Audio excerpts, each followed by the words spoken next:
بسم الله الرحمن الرحیم د ورډ پروګرام د دوهم ورځ درس ته راغلو.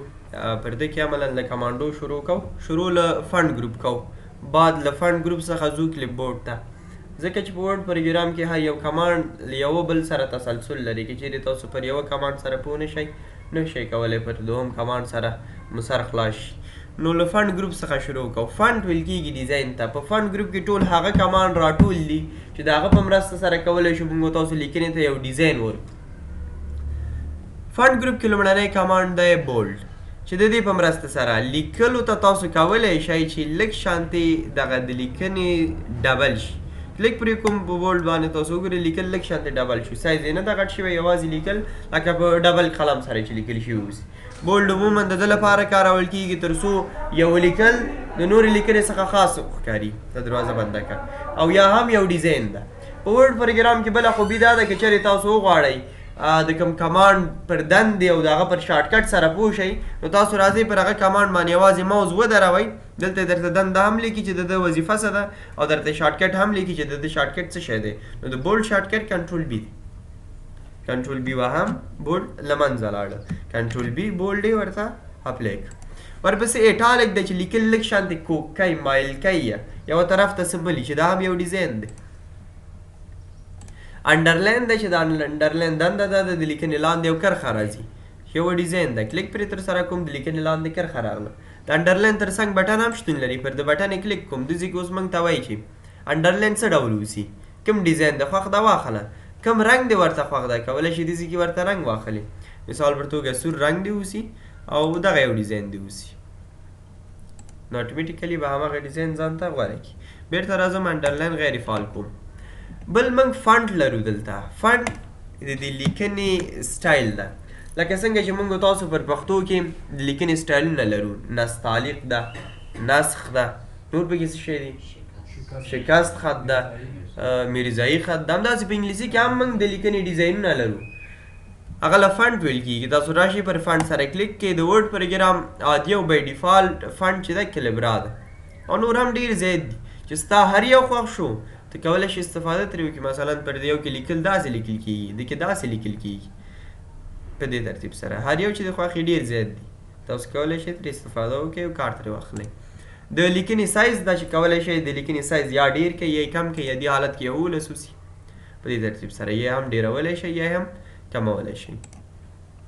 انکریز فنډ سایز د لیکنې سایز پرې ډېرېږي او د ده په ذریعې سره هم بېرته کمیږي. د لیکلو د سایز د غټ کېدلو او وړوکي کېدلو شارټکټ د کیبورډ څخه دوه لارې دي.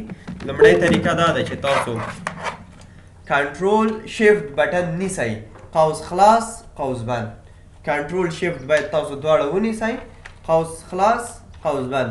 بل شارټکټ یې دا ده چې کنټرول بټن باید تاسو ونیسئ، په بخښنې سره دا قوس نه ده، دا لوی علامه او وړوکې علامه ده. کنټرول شیفټ نیسئ، لوی علامه او وړوکې علامه. بله طریقه یې دا ده چې کنټرول بټن یوازې نیسئ، شیفټ ورسره نه نیسئ، او قوس خلاص او قوس بند دو په مرسته سره کولی شئ د لیکنې سایز یا غټ یا هم وړوکی کړئ. کنټرول شیفټ لوی علامه وړوکی علامه، قوس خلاص، کنټرول قوس خلاص، کنټرول قوس بند. بله موږ تاسو سټریټ ترو لرو. د سټریټ ترو دنده دا ده د لیکنې پر سر باندې یو کرښه راولي، لکه څنګه چې موږ په کتابچه کې لیکل کوو، لیکل غلط شي د لیکلو په سر کرښه کش کولی شو په سافټ کې هم ترسره کړو. دې ځای کې به تاسو لیکل انتخاب کوئ، بعد له هغه څخه راځئ سټریټ ترو، لیکلو په سر کرښه راځي. عموما د انګلیسي ګرامر کتابو کې له ده ډېر استفاده کېږي. مثال پر توګه دلته لیکلي چې I am a boy، زه یو هلک یم. بیا لاندې لیکلي اوسي چې I is a boy، بیا د ده پر سر باندې یو کرښه راوړي اوسي چې داسې مه لیکئ، دا غلط ده، له هغه څخه استفاده وکړئ. بل موږ تاسو لرو سبسکریپ، ورسره سوپر سکریپ، ضریب او تاوان. که چیرې زه وغواړم ولیکمه چې 5 په توان د 2 او که چیرې زه داسې ولیکم دا خو 250 شو، نه لوستل کېږي چې دا 5 په توان د 2 ده. نو د لپاره به ته راشي دغه 2 به انتخاب کړي او راوشي دې ځای کې به ورته ووایي چې سوپر سکریپ توان. کلیک به پرې تاسو وکړئ، 2 به لاړ شي توان ته. اوس بلکل داسې ښکاري چې 5 په توان د 2 د دې 5 توان ده. او که چیرې تاسو ضریب لیکئ نو هم تاسو کولی شئ چې د سبسکریپټ څخه استفاده وکړئ. مثال پر توګه زه غواړم د اوبو فورمول ولیکم، نور خو څه موږ له کیمیا کې نه دي زده غیر له اوبو فورمول څخه، نو زه لیکم چې H2O. نو دغسې لیکلي غلط ده ځکه چې دغه 2 د هایدروجن ضریب ده، 2 اتم هایدروجن 1 اتم اکسیجن، نو باید دغه 2 د H لاندې څنګ کې ولیکل شي. نو تاسو به راشئ هغه به انتخاب کوئ، بعد له انتخاب کېدو څخه به په سبسکریپټ سره تاسو کلیک تر سره کوئ نو هغه به اتوماتیکلی ضریب ته لاړ شي. دا دنده د سبسکریپټ سوپرسکریپټ ده. پوښتنه لرئ؟ ډېر ښه. بل موږ تاسو دلته چینج کیس په نامه کمانډ لرو. چینج کیس دنده دا ده چې دغه لیکل تاسو ته پر غټ ای بي سی سره تبدیل کړي، په وړوکي ای بي سی سره تبدیل کړي، څه ډول در سره اوسي. د کمانډ د اپلای کېدو لپاره لومړی باید تاسو سلیکشن ولرئ. لومړی سنټنس کیس ده، د جملې لومړی حرف غټ، نور وړوکی چې د انګلیسي اصلي قانون هم همداسې ده. ورپسې لاور کیس ده، ټول حرفونه واړه. اپر کیس ټول حرفونه غټ. کپیټلایز ایچ ورډ د هر لغت لومړی توری دی غټ اوسي. ټاګل کیس لومړی توری وړوکی نور غټ، چې عموما د ټاګل کیس په مجلو او اخبارونو کې له ده څخه هغه د مهم خبر د لیکلو لپاره ترې کار اخلي تر څو د خلکو فکر ورته راواوړي، ځکه داسې لیکل غلط اوسي. نو د مجلو اخبارونو کې پرې مهم خبر لیکي تر څو د خلکو فکر ورته راوګرځي. بیرته راځم سنټنس کیس اخلم. بل دلته په ټیکسټ افیکټ کې موږ تاسو د لیکنې ډیزاینونه لرو چې تاسو هر ډیزاین خوښ اوسي تاسو کولی شئ هماغه خپل لیکنې ته ورکړئ. دلته مو ولیکئ افغانستان، د انتخابوم او سیز به هم زه لږ شانتې غټ کړم په دې ترتیب سره. راځم دلته مو چې هر ډیزاین خوښي پر هماغه ترتیب سره تاسو کولی شئ هماغه ډیزاین ورکړئ. که مو دا نه وي خوښ کولی شئ دلته پر خپل خوښې سره یو ډیزاین ترتیب کوئ. آوټلاین ویل کېږي بارډر ته، د ده لیکلي بارډر کوم رنګ اوسي، بارډر دی ورته سور رنګ اوسي، بارډر یې څه ډول سره اوسي. نو ته کولی شئ دې ځای کې ورته د بارډر ډبل والی یا هم نری والی انتخاب کړي، او حتی ته کولی شئ چې د بارډر ډیزاین یې هم انتخاب کړي له دې ځای څخه. زه غواړم بارډر یې پر داسې شکل سره اوسي. تاسو وګورئ یو ښه ډیزاین یې ځان ته غوره کړم. شیډو د دې لیکنې تر څنګ به یو سیوری راځي، شیډو سیوري ته ویل کېږي. پر دې ترتیب سره تاسو وګورئ د لیکنې شاته یو سیوری راځي. لیکل به زه لږ شانتې لاندې کړم تر څو تاسو ته وښکاري. انتخاب کوم ریفلیکشن بیا انعکاس ته ویل کېږي. په دې ترتیب سره تاسو وګورئ لاندې ترې یو انعکاس راځي. ګلو د سیوریز په رقم شکل کې بندېږي. پر دا ترتیب سره یو ډیزاین ده. نمبر سټایل کې چیرې تعداد ولري دغه یو د درې به در سره په دغه رقم سره لیکل کېږي، او په دې کې هم جلا ډیزاینونه دي. په دې ترتیب سره په دې اخر کې ډېر خاص ډیزاینونه اوسي، خو مګر په عادي حالت کې دا غیر فعالي. په هغې حالت کې دا آن کېږي کله چې تاسو فنډ ګبریلا ته بدل کړئ. لیکل به انتخاب کوئ، پر فنډ ساحه کې کلیک وکړئ، د کیبورډ څخه جی بټن تاسو پریس کړئ، ګبریلا اټومیټیکلی راځي، انټر یې کړئ. اوس هلته ډېر ښایسته ډیزاینونه اوسي. د اخر ته راځم، د ځای کې را پیدا کېږي اوس تقریبا هغه ای ته یې حرف داسې کوږ کړی اوسي، اف یې جلا ډول سره لیکلي، ډېر یو خاص ډیزاینونه اوسي. که چېرې زه دا لیکل لږ شانتې ډېر کړم، انټر انتخابوم یو فنډ ګبریلا ته زه تبدیل کوم، انټر. اوس راځم دې ځای کې ترې استفاده کوم. تاسو وګورئ په دغه ترتیب سره ډیزاینونه دي. دا رقم چې تاسو کولی شئ ترې کار واخلئ. پر دې لحاظ سره هغه د ډي کرښه یې داسې کاږه کړه او ای کوږ کړه، داسې یو خاص ډیزاین او شکل یې ترې جوړېږي. بل موږ تاسو پر ده کې هایلایټ لرو.